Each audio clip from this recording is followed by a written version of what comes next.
सो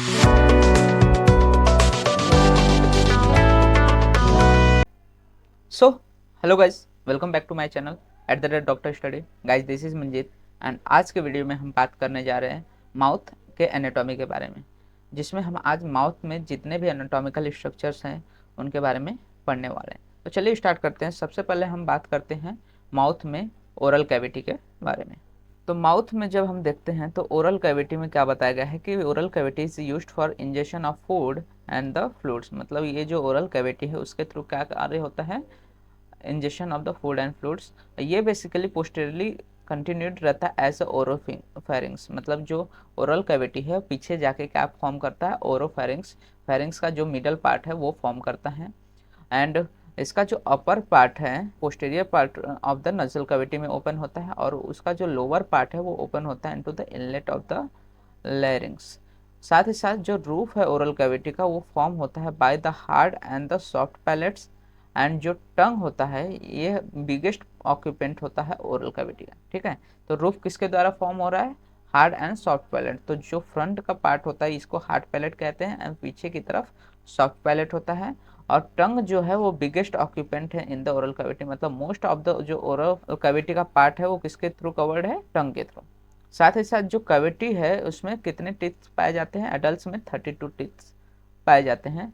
अब हम बात करते हैं structures in the oral cavity. तो यहाँ पे basically vestibule, lips, cheeks, oral cavity proper and teeth, ये सारे स्ट्रक्चर हमारे ओरल कैविटी में देखने को मिलते हैं। इनके बारे में हम इंडिविजुअली बात करने वाले हैं।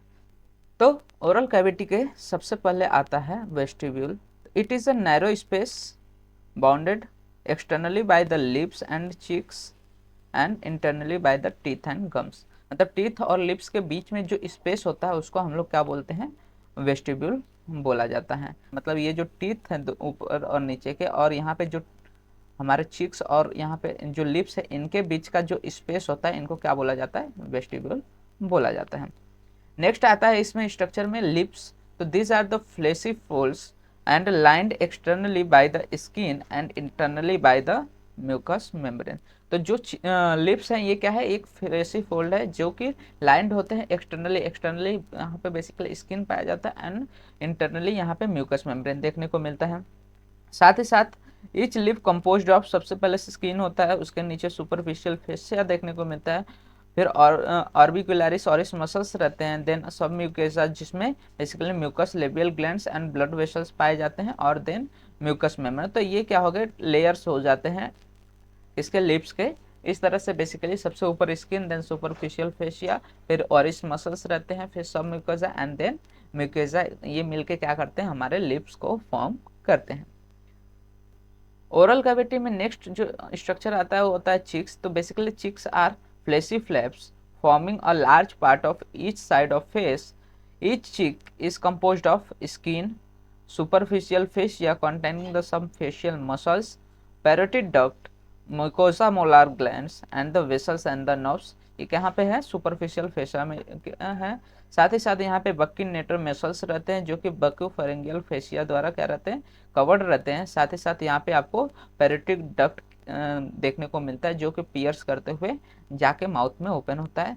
साथ ही साथ यहाँ पे सब mucosa with the mucosal vocal glands भी पाए जाते हैं एंड म्यूकस मेम्ब्रेन जो कि एकदम इंटरनल लाइनिंग फॉर्म करता है। तो बेसिकली चीक्स क्या करते हैं, हमारे मोस्ट ऑफ द पार्ट जो होते हैं साइड के उसको कवर करने में हेल्प करते हैं। इनमें भी डिफरेंट डिफरेंट स्ट्रक्चर पाए जाते हैं, लेयर्स पाए जाते हैं जो कि चीक्स फॉर्म करने में हेल्प करते हैं। नेक्स्ट आता है ओरल कैविटी प्रॉपर। तो ओरल कैविटी जो प्रॉपर है एंटेरोलेटरली ये किससे बाउंडेड रहता है, टीथ से, गम से and the alveolar arches of the jaws से। एंड जो इसका रूफ होता है वो फॉर्म्ड होता है by the hard palate and the soft palate, और फ्लोर जो होता है वो ऑक्यूपाइड होता है टंग के द्वारा। तो बेसिकली यहाँ पे ओरल कैविटी प्रॉपर मतलब कि जो अंदर का ओरल कैविटी प्रेजेंट है उसके जब हम देखते हैं तो उसके बाउंड्रीज की बात करते हैं तो आगे की तरफ से और लेटरल की तरफ से कौन है, टीथ उसको बाउंड करता है। ऊपर की तरफ से basically soft palates and hard palates हैं, और नीचे से क्या करते हैं, फ्लोर जो है टंग फॉर्म करता है, और ये पोस्टेरियरली जाके किसमें कम्युनिकेट करता है, विद द फेरिंग्स। तो it communicates with the pharynx posteriorly through the oropharyngeal stomach. ठीक है, तो इस तरह से बेसिकली हमें ओरल कैविटी पॉपर के भी ये एनाटॉमिकल स्ट्रक्चर्स देखने को मिलते हैं। नेक्स्ट स्ट्रक्चर जो हमें देखने को मिलता है इन द ओरल कैविटी, उसमें होता है टीथ। तो teeth forms the part of the masticatory apparatus. जो मैस्टिकेटरी अपैरेटस है मतलब च्यूइंग का काम जो रहता है वो किसके थ्रू होता है, टीथ के थ्रू। And are fixed to the jaws, मतलब ये कहाँ पे फिक्स्ड रहते हैं, जॉस में फिक्स रहते हैं। In man the teeth are replaced only once, that is the diphyodont. मतलब ह्यूमंस में क्या होते हैं कि टीथ दो सेट्स में देखने को मिलता है, एक milk teeth and the permanent teeth. तो जो मिल्क टीथ है वो बेसिकली उसको डेसिडियस टूथ भी कहा जाता है। इस तरह से दो तरह के टूथ हमारे पूरे लाइफ में देखने की वजह से जो ह्यूमन बींग्स हैं उनको डाइफॉइडन बोला जाता है। तो क्या बोला है कि the teeth of the first set are known as milk और द डेसिडियस टीथ, क्योंकि ये सेड ऑफ हो जाते हैं, and the second set as a permanent teeth. अब जो डेसिडियस टीथ है ये 20 इन नंबर रहते हैं, और वहीं पे in each half of the jaw there are 2 incisors, 1 canines and 2 molars. तो यहाँ पे डेसिडियस जो नंबर रहते हैं टीथ के, ये टोटल कितने रहते हैं, 20 टीथ्स हमारे देखने को मिलते हैं। वहीं पे जो परमानेंट टीथ रहते हैं ये कितने रहते हैं, 13 नंबर्स रहते हैं, जिसमें 2 incisors, 1 canine, 2 premolars and the 3 molars. Next हम बात करते हैं पार्ट ऑफ द टूथ के बारे में। तो basically each tooth has 3 parts. Her tooth में कितने पार्ट्स देखने को मिलते हैं, 3 पार्ट्स देखने को मिलता है, एक क्राउन और रूट एंड अ नेक। तो जो ऊपर का पार्ट है जो कि जॉ के सॉकेट से ऊपर की तरफ रहता है उसको क्या बोला जाता है, क्राउन बोला जाता है, जो कि प्रोजेक्टिंग अबो और बेलो द गम्स रहते हैं।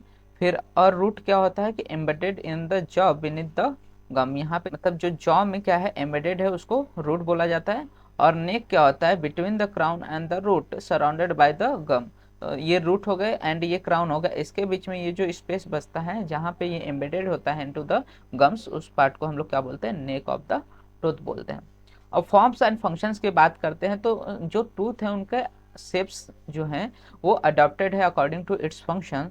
तो जैसे कि हम बात करते हैं इंसिजर्स, तो incisors are cutting teeth and with chisel like crowns. इनमें चीसेल लाइक क्राउन्स देखने को मिलते हैं। The upper and the lower incisor overlap each other like blade end of a pair of a scissor. तो basically जो incisor teeth है नाम से ही पता चल रहा है कि एज अ कटिंग टीथ है। तो ये as a pair of scissor work करते हैं, जो कि किसी भी चीज़ को या फिर जो भी फूड मटेरियल हम खाते हैं उसको कट करने का या फिर क्रश करने का काम करते हैं। फिर इसके बाद कनाइंस आते हैं। Canines are the holding and the tearing teeth with the conical and the rugged crowns. These are better developed in carnivores. तो जो कार्निवर्स हैं उनको मांस खाना रहता है, तो इसके लिए कार्निवर्स में जो कैनाइंस है वो ज़्यादा वेल डेवलप्ड देखने को मिलते हैं। फिर नेक्स्ट आता है प्रीमोलार। तो each premolar has 2 cusp and is therefore called a bicuspid. इनमें क्या देखने को मिलता है, कस्प देखने को मिलता है, वो भी दो दो, इसीलिए इनको क्या बोला जाता है, बाइकस्पिड टूथ बोला जाता है।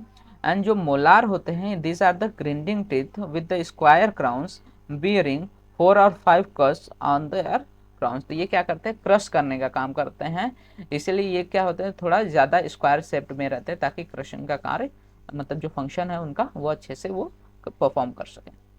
नेक्स्ट हम बात करते हैं बेसिकली कि usual time of eruption of teeth and the time of shedding of the deciduous teeth.